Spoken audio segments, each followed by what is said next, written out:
வணக்கம்.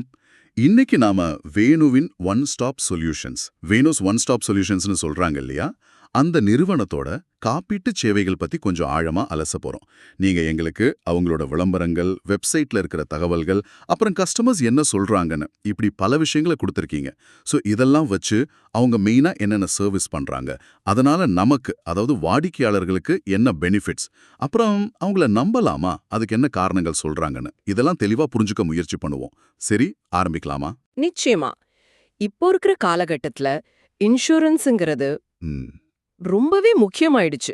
ஏதாவது எதிர்பாராம நடந்தா பண ரீதியா நம்மையும் நம்ம குடும்பத்தையும் அது பாதிக்காம பாத்துக்க ரொம்ப ஹெல்ப் பண்ணும். இந்த நிறுவனம் அதுக்கு என்ன மாதிரி சொல்யூஷன்ஸ் தராங்க, அது உங்களுக்கு எப்படி யூஸ் ஆகும்னு இந்த அலசல் மூலமா நாம பார்க்கலாம். ஓகே, முதல்ல அவங்களோட மைய கருத்து, அப்புறம் அவங்க நோக்கம் என்னன்னு பார்த்துருவோம். உங்கள் குடும்பத்தை பாதுகாக்க காப்பீடு செய்யுங்கள், அதாவது to insure and secure your family. இதுதான் அவங்களோட முக்கியமான ஸ்லோகன் மாதிரி தெரியுது. ரொம்ப நேரடியா இருக்கு.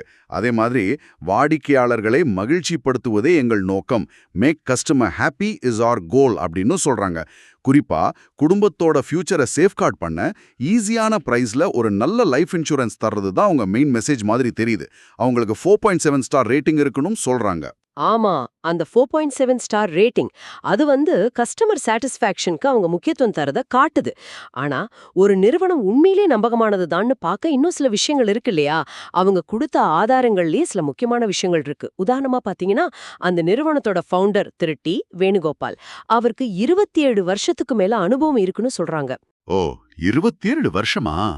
ஆமா, இது சாதாரண விஷயம் இல்ல. ஏன்னா இன்சூரன்ஸ் ஃபீல்டுங்கிறது அடிக்கடி மாறும். சட்டங்கள், திட்டங்கள், கஸ்டமர் எதிர்பார்ப்புன்னு. சோ இவ்ளோ வருஷம் அனுபவம்னா அவங்க அந்த மாற்றங்களை எல்லாம் தாண்டி நிக்கிறாங்கன்னு அர்த்தம். குறிப்பா கிளைம் மாதிரி சிக்கலான நேரத்துல இந்த அனுபவம் ரொம்ப உதவியா இருக்கும். அது உண்மைதான். 27 வருஷம் எக்ஸ்பீரியன்ஸ்னா அது பெரிய பலம். அதோட 2000க்கும் மேற்பட்ட ஹாப்பி கஸ்டமர்ஸ் இருக்கிறதா சொல்றாங்க. இது ஒரு மாதிரி சோஷியல் ப்ரூஃப்னு சொல்லுவாங்கல்ல, மத்தவங்க திருப்தியா இருக்காங்கன்னு தெரிஞ்சா நமக்கு ஒரு நம்பிக்கை வரும் தானே. ஆமா ஆமா. ஆனா இதுல இன்னும் ஒரு இன்ட்ரெஸ்டிங்கான விஷயம் இருக்குல்ல. 50க்கும் மேற்பட்ட இன்சூரன்ஸ் கம்பெனிகளோட சேர்ந்து வேலை செய்யறதா சொல்றாங்களே, அது எப்படி கஸ்டமருக்கு ஹெல்ப் பண்ணும்? அது ரொம்ப முக்கியமான பாயிண்ட். 50+ கம்பெனிஸோட கம்பேர் பண்ண முடியுங்கிறது அது பெரிய வசதி. ஒவ்வொரு கம்பெனிக்கும் வேற வேற பிளான்ஸ், பிரீமியம், கண்டிஷன்ஸ் இருக்கும். ஒரே இடத்துல இத்தனை கம்பெனியோட பிளான்ஸையும் வச்சு பார்க்கும்போது உங்க தேவைக்கும் பட்ஜெட்க்கும் எது கரெக்டா செட் ஆகுமோ அது ஈஸியா செலக்ட் பண்ணலாம். இதுதான் அவங்க சொல்ற அந்த ஒன் ஸ்டாப் சொல்யூஷன்ங்கிற ஐடியாவோட கோரா இருக்கலாம். இந்த காரணங்கள் எல்லாம் சேர்ந்து நீங்க ஒரு சர்வீஸை தேர்ந்தெடுக்கிறப்போ ஒரு கான்ஃபிடன்ஸ் கொடுக்கும். ஆமா, அந்த கம்பேரிசன் வசதி நிச்சயமா ஒரு பெரிய ப்ளஸ் பாயிண்ட் தான். சரி, இப்ப கஸ்டமருக்கு கிடைக்கிற மத்த நேரடி பயன்கள் என்னன்னு பார்க்கலாம். அவங்க பயன்படுத்த எளிதானது, ஈஸி டு யூஸ்ன்னு சொல்றாங்க. அதாவது இன்சூரன்ஸ் எடுக்கிற ப்ராசஸ் ரொம்ப வேகமா, சிம்பிளா, எந்த காம்ப்ளிகேஷனும் இல்லாம இருக்கும்னு சொல்றாங்க. அடுத்து விலை. அந்த 50+ கம்பெனிகளை கம்பேர் பண்றதுனால குறைஞ்ச பிரீமியத்துல பாலிசி தர முடியும்னு கேரண்டி பண்றாங்க. பிரைஸ் கான்ஷியஸா இருக்கிறவங்களுக்கு இது நல்லா இருக்கும். கரெக்ட். அதே நேரம் சில பாலிசிஸ்ல 50% வரைக்கும் சேமிக்கலான்னு டிஸ்கவுண்ட் பத்தியும் சொல்றாங்க. ஆனா இது எந்த பாலிசிக்கு என்ன கண்டிஷன்ஸ்னு நாம நேரடியா கேட்டு தெரிஞ்சுக்கிறது நல்லது. ஓஹோ. ஏன்னா சில சமயம் நல்ல டிஸ்கவுண்ட் இருக்கும், ஆனா அதுல சில முக்கியமான கவரேஜ் கம்மியா இருக்கலாம். சோ எல்லா விவரத்தையும் புரிஞ்சுகிட்டு முடிவு பண்றது நல்லது. நல்ல பாயிண்ட். அடுத்து அவங்க தர்ற ஸ்பெஷல் சப்போர்ட் பத்தி பேசுவோம். கிளைம் செட்டில்மெண்ட்ல அவங்களுக்கு எக்ஸ்பர்டீஸ் இருக்குன்னு சொல்றாங்க. இது ரொம்ப ரொம்ப முக்கியம் இல்லையா? ஏன்னா தேவைப்படும் போது அந்த கிளைம் பணம் கரெக்டா வேகமா கிடைக்கிறது தான் இன்சூரன்ஸோட நோக்கமே. ஆமாமா. அப்புறம் பாலிசி எக்ஸ்பயர் ஆகாம இருக்க ரிமைண்டர் அனுப்புறது, ரினியூவல் ஃபாலோ அப், அப்புறம் ரவுண்ட் த கிளாக் சர்வீஸ், அதாவது எப்ப வேணா கூப்பிடலாம்னு சொல்றாங்க. இதெல்லாம் கஸ்டமருக்கு ஒரு மன அமைதியை கொடுக்கும்.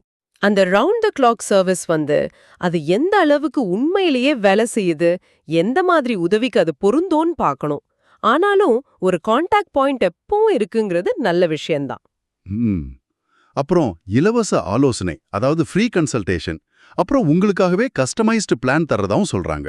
இது அவங்க ஒவ்வொருத்தரோட தேவையும் புரிஞ்சுக்க முயற்சி பண்றாங்கன்னு காட்டுது. சரி, இப்போ அவங்க என்னென்ன மாதிரி இன்சூரன்ஸ் சர்வீஸ் எல்லாம் கொடுக்கறாங்கன்னு கொஞ்சம் பார்க்கலாம். லிஸ்ட் கொஞ்சம் பெருசாவே இருக்கு. இது அவங்க சொல்ற அந்த ஒன் ஸ்டாப் சொல்யூஷன்ங்கிற விஷயத்துக்கு இன்னும் வலு சேர்க்குது. ஆமா, லைஃப் இன்சூரன்ஸ் தான் முதல்ல இருக்கு. குடும்பத்தோட லைஃப் ஸ்டைலை பாதுகாக்க, ஃபினான்ஷியல் செக்யூரிட்டி கொடுக்க, முக்கியமா நாம இல்லாதப்போ குடும்பத்தை கடன்ல இருந்து காப்பாத்த இது உதவும் சொல்றாங்க. அவங்களோட ஒரு லைன் என்ன ரொம்ப யோசிக்க வச்சது. நினைவுகளை மட்டும் விடுங்கள், கடன்களை இல்லேன்னு. இது உண்மையிலே ஆழமான வரி இல்லையா? ஹெல்த் இன்சூரன்ஸ் பத்தி பேசும்போது வருமுன் காப்பும் பழமொழியை யூஸ் பண்றாங்க. எதிர்பாராத மெடிக்கல் செலவுகள் இப்போ எவ்வளோ அதிகம்னு நமக்கு தெரியும். அதுக்கு இது ஒரு முக்கியமான சேஃப்டி நெட். ஆமா. அப்புறம் கார் இன்சூரன்ஸ், கமர்ஷியல் வெஹிக்கிள் இன்சூரன்ஸும் இருக்கு. இது வண்டிய பாதுகாக்கிறது மட்டும் இல்லாம, இப்ப கமர்ஷியல் வண்டினா ஆக்சிடென்ட்னால வர வருமான இழப்ப தவிர்க்க பிசினஸ் கண்டினியூஸா நடக்க உதவும்னு சொல்றாங்க. இது போக ஹோம் இன்சூரன்ஸ், ஃபயர் இன்சூரன்ஸ் மாதிரி ப்ராப்பர்ட்டி இன்சூரன்ஸ் திட்டங்களும் இருக்கு. நம்ம கனவு வீட்டை இயற்கை சீற்றம், தீ விபத்து மாதிரி விஷயங்கள்ல இருந்து பாதுகாக்க இது தேவைப்படலாம். இன்னும் சில ஸ்பெசிஃபிக் தேவைகளுக்கும் அவங்க கிட்ட சொல்யூஷன்ஸ் இருக்கு. உதாரணமா, பர்சனல் ஆக்சிடென்ட் இன்சூரன்ஸ், விபத்தால வர்ற செலவுகளுக்கு. அப்புறம் ஒர்க்மென் காம்பன்சேஷன் இன்சூரன்ஸ், வேலை செய்யற இடத்துல ஏதாவது ஆச்சுன்னா தொழிலாளர்களுக்கு. அப்புறம் டிராவல் இன்சூரன்ஸ், பயணம் செய்யும்போது தேவைப்படும். ஆக பேசிக் தேவைகள்ல இருந்து பிசினஸ் தேவைகள், சொத்து பாதுகாப்பு, பயணங்கள்னு வாழ்க்கையோட பல ஸ்டேஜுக்கும் தேவையான இன்சூரன்ஸை ஒரே இடத்துல கொடுக்க முயற்சி பண்றாங்க. இதுதான் அந்த ஒன் ஸ்டாப் சொல்யூஷன் போல. ஆமா. ஒவ்வொரு இன்சூரன்ஸ் டைப்பும் பாத்தீங்கன்னா நம்ம லைஃப்ல வரக்கூடிய ஒவ்வொரு ரிஸ்க சமாளிக்க டிசைன் பண்ணிருக்காங்க. உங்களுடைய பர்சனல் சிச்சுவேஷன், தேவைகள், பிரையாரிட்டிஸ் இதெல்லாம் பொறுத்து இதுல எது உங்களுக்கு ரொம்ப முக்கியம்னு நீங்க தான் யோசிக்கணும். இந்த சர்வீசஸ்குள்ளேயே சில குறிப்பிட்ட திட்ட வகைகளையும் அவங்க விளக்குறாங்க. உதாரணமா, லைஃப் இன்சூரன்ஸ்லயே டேர்ம் இன்சூரன்ஸ், அதாவது கால காப்பீடு, இது குறைஞ்ச பிரீமியம்ல ஹையஸ்ட் கவரேஜ் கொடுக்கும்னு சொல்றாங்க. அப்புறம் என்டோமெண்ட் பிளான்ஸ், லாபத்துடன் கூடிய காப்பீடு, இது வெறும் பாதுகாப்பு மட்டும் இல்லாம சேமிப்புக்கும் வெல்த் கிரியேஷனுக்கும் ஹெல்ப் பண்ணும்னு சொல்றாங்க. ரிட்டையர்மெண்ட் பிளான்ஸ் பத்தியும் பேசுறாங்க. ரிட்டையர்மெண்ட் டைம்ல ஒரு ஸ்டெடியான இன்கம் வர இது உதவும். இந்த திட்டங்களுக்கு இடையில இருக்கிற வித்தியாசத்தை நாம புரிஞ்சுக்கணும். டேர்ம் இன்சூரன்ஸுங்கிறது ஒரு வாடகை வீடு மாதிரி வச்சுக்கோங்களேன். நீங்க வாடகையா பிரீமியம் கட்டுறீங்க, அந்த பீரியட்ல உங்களுக்கு பாதுகாப்பு இருக்கு. பாலிசி முடிஞ்சா ஒன்னும் வராது. ஆனா செலவு கம்மி, பாதுகாப்பு அதிகம். ஓ, சரி சரி. என்டோமெண்ட் பிளான்ஸ் ஒரு சொந்த வீடு வாங்குற மாதிரி. பிரீமியம் கொஞ்சம் கூட இருக்கும், ஆனா பாலிசி பீரியட்ல பாதுகாப்பும் இருக்கும். பாலிசி முடிஞ்சதும் ஒரு மொத்த தொகையும் கிடைக்கும். இதுல சேமிப்போ இருக்கு. ரிட்டையர்மெண்ட் பிளான்ஸ் உங்க ரிட்டையர்மெண்ட் காலத்துக்கான இன்வெஸ்ட்மெண்ட். புரியுது. சோ உங்க உடனடி தேவை வெறும் பாதுகாப்பா, இல்ல நீண்ட கால சேமிப்பா, இல்ல ரிட்டையர்மெண்ட் வருமானமாங்கறத பொறுத்து நீங்க இது சூஸ் பண்ணணும். உங்க ஃபினான்ஷியல் அட்வைசர் கிட்ட இத பத்தி டீடைல்டா பேசலாம். இந்த விளக்கு ரொம்ப நல்லா புரியுது. சரி, இவங்க கிட்ட இன்சூரன்ஸ் எடுக்கணும்னா ப்ராசஸ் எப்படி இருக்கும்? ரொம்ப சிம்பிளா 3 ஸ்டெப்ஸ்ல சொல்றாங்க. முதல் ஸ்டெப், பேசுங்கள். அவங்களோட எக்ஸ்பர்ட்ஸ் கிட்ட பேசி உங்க தேவைகள் என்னன்னு சொல்றது. இது ஃப்ரீ கன்சல்டேஷன் சொல்றாங்க. ரெண்டாவது ஸ்டெப், தேர்வு செய்யுங்கள். உங்க தேவைக்கேத்த மாதிரி அந்த 50+ கம்பெனிகள்ல இருந்து பெஸ்ட் பிளானை செலக்ட் பண்றது. இங்கேயும் அந்த கம்பேரிசன் பாயிண்ட் வருது. மூணாவது ஸ்டெப், கவரேஜ் பெறுங்கள். பாலிசியை உடனே ஆக்டிவேட் பண்ணி மன நிம்மதியா அடையலாம். பார்க்கறதுக்கு ரொம்ப நேரடியா கஸ்டமர் ஃப்ரெண்ட்லியான ப்ராசஸா தெரியுது. ஆமா, இந்த ப்ராசஸ் சிம்பிளா இருக்குன்னு அவங்க சொல்றத அந்த கஸ்டமர் ஃபீட்பேக்கும் ஓரளவுக்கு சப்போர்ட் பண்ணுது. ஆமா, சில கஸ்டமர் என்ன சொல்றாங்கன்னு இந்த சோர்ஸ்ல பார்க்க முடியுது. சென்னையிலிருந்து பிரியான்னு ஒருத்தவங்க, என் குடும்பத்தோட எதிர்காலம் சேஃபா இருக்கிறதால நான் ரிலாக்ஸ்டா இருக்கேன், ப்ராசஸ் ரொம்ப சிம்பிளா இருந்துச்சு அப்படின்னு சொல்லியிருக்காங்க. பெங்களூர்ல இருந்து விக்ரம் எஸ் அப்படிங்கிறவரு, நல்ல சப்போர்ட்டு, குறைஞ்ச விலையில பிரீமியம் கிடைச்சது, ரொம்ப கான்ஃபிடென்ட்டா ரெக்கமெண்ட் பண்றேன் அப்படின்னு சொல்லியிருக்காரு. இது ஆக்சுவலா இங்கிலீஷ்ல இருந்துச்சு, அதோட அர்த்தத்தை சொல்றேன். கரெக்ட். இந்த கருத்துக்கள் அவங்க சொல்ற சிம்பிள் ப்ராசஸ், நல்ல சப்போர்ட், குறைந்த விலைங்கிற விஷயங்களை சில கஸ்டமர்ஸ் அனுபவிச்சிருக்காங்கன்னு காட்டுது. ஆனா இது அவங்க செலக்ட் பண்ணி போட்ட ஃபீட்பேக்கா கூட இருக்கலாம் இல்லையா? ஆமா, அதுவும் இருக்கலாம். ஒரு முழுமையான வியூக்கு இன்னும் பலதரப்பட்ட கருத்துக்களை பார்க்கறது நல்லது.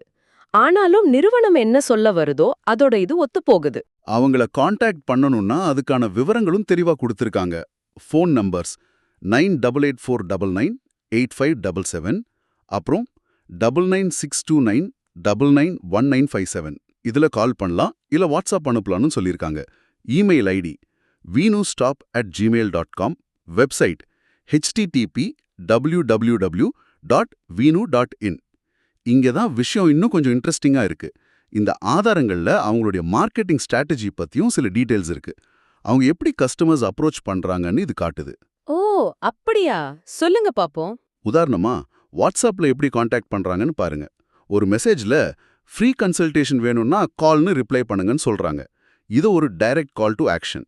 அது மட்டும் இல்ல, அவங்க ஏஜென்ட்ஸ் வந்து கஸ்டமர்ஸை ஃபோன்ல கூப்பிடும்போது என்ன பேசணும்னு ஒரு ஃபோன் ஸ்கிரிப்டே கொடுத்துருக்காங்க. எப்படி ஆரம்பிக்கணும், என்ன கேட்கணும், எப்படி முடிக்கணும்னு ரொம்ப டீடைல்டா இருக்கு. ஓ, இது அவங்களோட ஆபரேஷன்ஸ் எவ்ளோ ஆர்கனைஸ்டா இருக்குன்னு காட்டுது. கஸ்டமர் எக்ஸ்பீரியன்ஸை ஸ்டாண்டர்டைஸ் பண்ண முயற்சி பண்றாங்க. இன்னொருக்கு, அவங்க வெப்சைட் எப்படி இருக்கணும்னு சில நோட்ஸு, அப்புறம் வேற வேற டார்கெட் ஆடியன்ஸை மனசுல வச்சு ஸ்பெஷலா வாட்ஸ்அப் மெசேஜ் ரெடி பண்ணிருக்காங்க. உதாரணமா, ஒரு கார் ஓனருக்கு போற மெசேஜ் வேற மாதிரி, ஒரு ஹவுஸ் ஒய்ஃப்க்கு போற மெசேஜ் வேற மாதிரி. அப்படியா?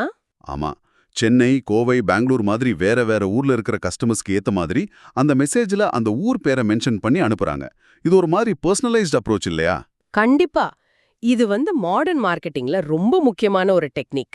கஸ்டமரோட பேரு, ஊரு இல்ல அவங்க தேவை சார்ந்த விஷயங்களை வச்சு மெசேஜ் அனுப்பும்போது அது அவங்களுக்கு ரொம்ப க்ளோஸா ரெலவெண்டா தெரியும். இது அவங்களோட கஸ்டமர் சர்வீஸ், மார்க்கெட்டிங் எல்லாம் எவ்ளோ நுணுக்கமா பிளான் பண்ணிருக்காங்கன்னு காட்டுது. இது வெறும் விளம்பரம் இல்ல, ஒரு ஆபரேஷனல் எஃபிஷியன்சியையும் காட்டுது. ஆஹா, இந்த அலசலோட கடைசியில வேணுவின் ஒன் ஸ்டாப் சொல்யூஷன்ஸை பற்றி நாம என்ன புரிஞ்சுக்கிட்டோம்?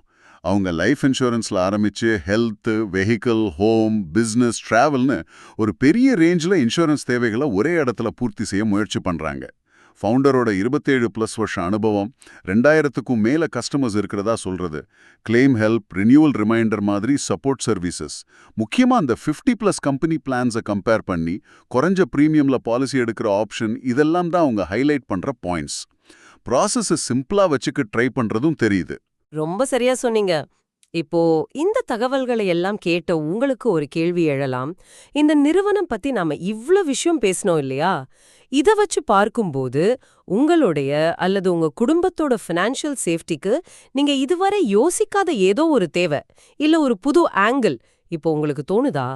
உதாரணத்துக்கு, நாம இன்னைக்கு பேசின பர்சனல் ஆக்சிடென்ட் இன்சூரன்ஸ் இல்ல ஒர்க்மென் காம்பன்சேஷன் இன்சூரன்ஸ் மாதிரி பொதுவா நாம அதிகமா பேசாத திட்டங்கள் உங்க சிச்சுவேஷனுக்கு இது யூஸ்ஃபுல்லா இருக்குமா?